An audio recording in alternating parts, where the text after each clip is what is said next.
Bonjour, bienvenue dans l'été BO, il fait beau aujourd'hui sur le Finistère. Ce ne fut pas toujours le cas cet été. Alors la météo capricieuse a-t-elle eu un impact sur la fréquentation touristique dans le département? A-t-elle attiré les vacanciers ou au contraire les a-t-elle fait fuir? Nous sommes avec Michael Kernès, président de Finistère Tourisme. Bonjour Michael. Alors avant de dresser un premier bilan de la fréquentation touristique dans le département, avez-vous passé un bel été en Finistère? Oui, mais on passe toujours un bel été en Finistère. Vous évoquiez la météo, on va en reparler. Bon, ça peut parfois être un peu moins heureux, mais il n'en demeure pas moins que notre département, je dirais quel que soit le temps, est tellement beau et nous avons tellement de choses à y faire et à découvrir que oui, on peut passer un très bel été en Finistère. Eh ben, on en parle dans un instant, mais avant, on fait le point sur l'actualité en images dans le département. Parti mardi matin du Finistère, plus de 70 tracteurs ont rejoint ce mercredi midi Tourville-la-Rivière en périphérie de Rouen. Les agriculteurs de tout le Grand Ouest s'y rassemblaient pour converger en soirée vers Paris. Dans le cortège, près de 350 exploitants agricoles, mais aussi des personnes solidaires de la colère des paysans. C'est des gens que j'apprécie, avec qui j'ai une longue histoire. Je vois comment que ça fonctionne, donc moi, je vois qu'ils souffrent et moi, je suis là pour les aider. Ça fait longtemps qu'on est amis avec les agriculteurs, depuis toujours, hein, et donc... Moi, quand ils m'ont dit qu'ils allaient à Paris, tout naturellement, j'ai accepté leur proposition. Donc vous leur préparez des repas à prix coûtant. Voilà. Prenez pas un centime là-dessus? Non, rien. Combien de repas par jour alors? 140. Multiplié par 4 jours. Donc et 3 repas par jour. Voilà, on fait le petit déjeuner, on fait le repas du midi et le repas du soir. Les agriculteurs ont prévu, coûte que coûte, d'entrer et de manifester dans Paris ce jeudi toute la journée. Alors qu'une cinquantaine de tracteurs finistériens sont partis à Paris pour une grande manifestation nationale, dans ce lycée agricole à Lopérec, c'est la rentrée des classes. Donc je vous propose qu'on fasse un petit rappel sur la reproduction. Ici, ces élèves se préparent à devenir agriculteurs et apprennent les rudiments du métier. Il y a un peu de théorie, enfin beaucoup de théorie et un peu de pratique aussi. Un peu comment gérer une exploitation, après en zootechnie, l'anatomie des animaux. Ce professeur enseigne dans ce lycée depuis plus de 10 ans. Aujourd'hui, difficile de faire ce métier sans diplôme. Et ce qui compte pour cet enseignant, c'est d'apprendre aux élèves à s'adapter. Il faut leur montrer ce qui se fait. Voilà. Après, à eux de trouver leur voie par rapport aussi à leur philosophie. Hein. Je pense qu'il y a plein de façons de produire aujourd'hui. Elles sont toutes globalement, elles arrivent à faire vivre les gens, donc c'est important. Et pour s'adapter, ces élèves de dernière année de BTS n'hésitent pas à quitter la France. Ils sont tous partis en stage à l'étranger. Laura a passé 1 mois et demi en Nouvelle-Zélande. Moi j'ai juste une cinquantaine de vaches et la ferme où j'étais avait 600 vaches. On peut apporter les différentes choses ici ou eux là-bas. Ils sont plus de 3700 élèves dans le Finistère à suivre des études agricoles. Des effectifs en baisse depuis 5 ans. Pourtant le secteur reste intéressant pour l'emploi. Dans le milieu agricole, on a cet anachronisme, c'est qu'aujourd'hui il y a beaucoup plus d'offres que de demandes. Donc la main-d'œuvre est insuffisante pour satisfaire toutes les demandes. Un point positif qui ne fait pourtant pas oublier aux étudiants les récentes manifestations du monde agricole. Tous s'interrogent sur leur avenir dans cette profession. Ça fait un peu peur pour l'instant, mais il y aura sûrement une amélioration un jour. Je me suis remis en question un peu cet été au début. Et mon père a su me ramener à ma passion pour continuer. La passion, un sentiment qui anime tous ces futurs agriculteurs et qui devrait permettre à ce métier de subsister encore longtemps.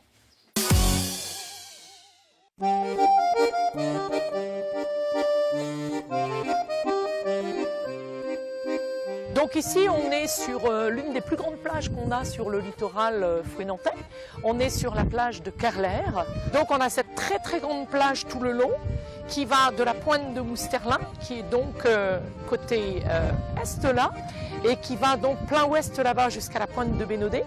Et là, on a une très très jolie plage avec des oyas qui sont là, qui sont ces plantes dunaires donc qui retiennent très très bien le sable, ces ganivelles, et puis un très très joli coup d'œil donc plein ouest sur la mer que nous avons face à nous, le pays Bigoudin que nous avons face à nous. C'est une des très très belles plages, le sable est très très fin. blanc, bien blanc effectivement. Et c'est vrai que ça descend vraiment en pente douce, c'est très agréable, très familial. Aucune de nos plages n'est dangereuse de toute manière.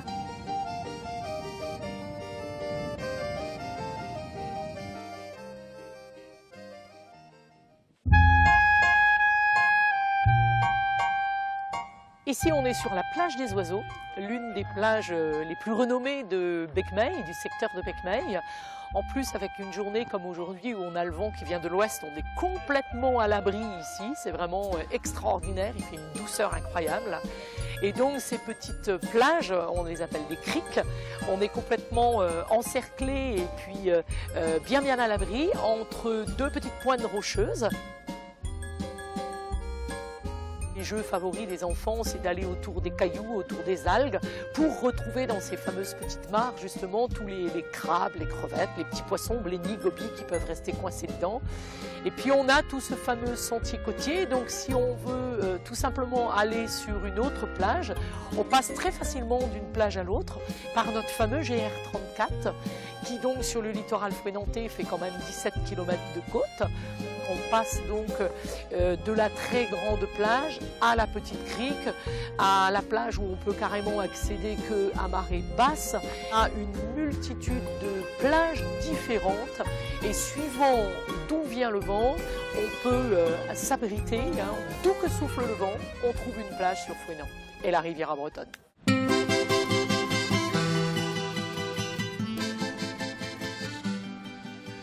Alors ici, on est à la plage de Botconant. Encore une petite crique qui est enserrée donc entre deux petites pointes rocheuses. Une pinède superbe juste au-dessus. Cette plage de Botconant, on ne peut y venir que par un tout petit chemin qui part donc de Becmeil, une toute petite route d'accès. Et on est toujours le long de notre fameux GR34 qui est donc notre fameux sentier côtier, sentier des douaniers aussi comme on l'appelle.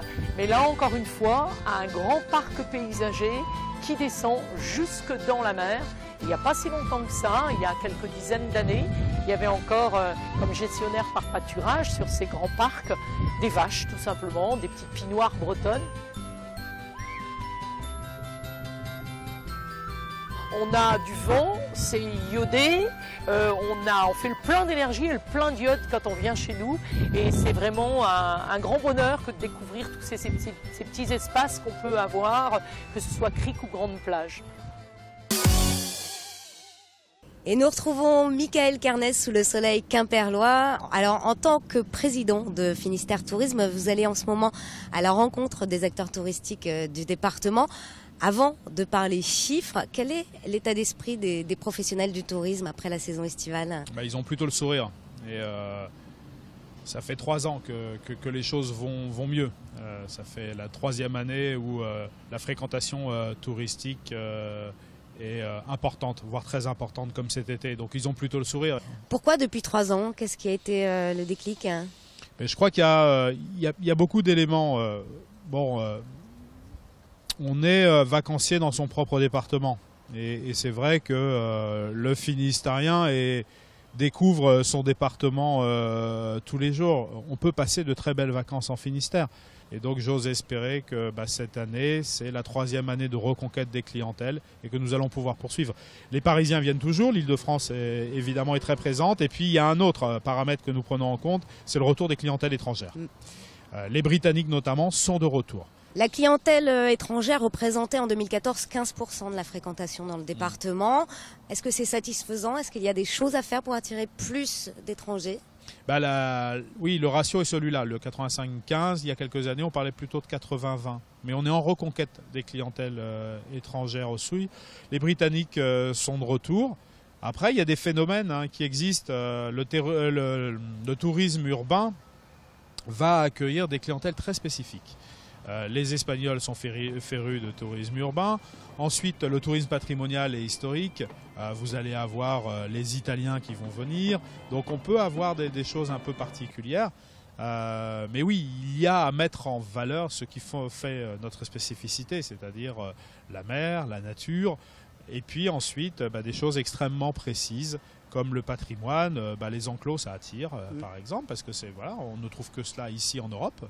Donc la météo a été capricieuse. Est-ce qu'on a les chiffres de fréquentation? Est-ce qu'au final ça a attiré ou ça a rebuté les vacanciers? Les chiffres officiels, on les aura qu'en février ou mars de l'année prochaine. Il n'en demeure pas moins que le taux de satisfaction, c'est pas un taux de fréquentation, mais le taux de satisfaction des professionnels était autour de 74-75% en juillet, il est près de 80% en août. Ça veut dire que si on atteint des taux de cette nature, c'est que la saison est très belle. Il y a quand même des séjours qui ont été écourtés. Les professionnels me l'ont dit. Aujourd'hui, on n'hésite plus. On n'hésite plus. On a pris une semaine ou 15 jours de vacances. Le temps n'est pas beau. Et on va rester 2 ou 3 jours de moins. Et c'est à nous d'être extrêmement performants dans ces moments-là. C'est-à-dire que tout le monde doit se mobiliser pour dire oui, il ne fait pas très beau, mais il y a de telles très belles choses à faire. Et puis, je le redis souvent, on ne vient pas en Finistère pour aller faire du farniente sur la plage. C'est 4% des estivants qui viennent pour cela.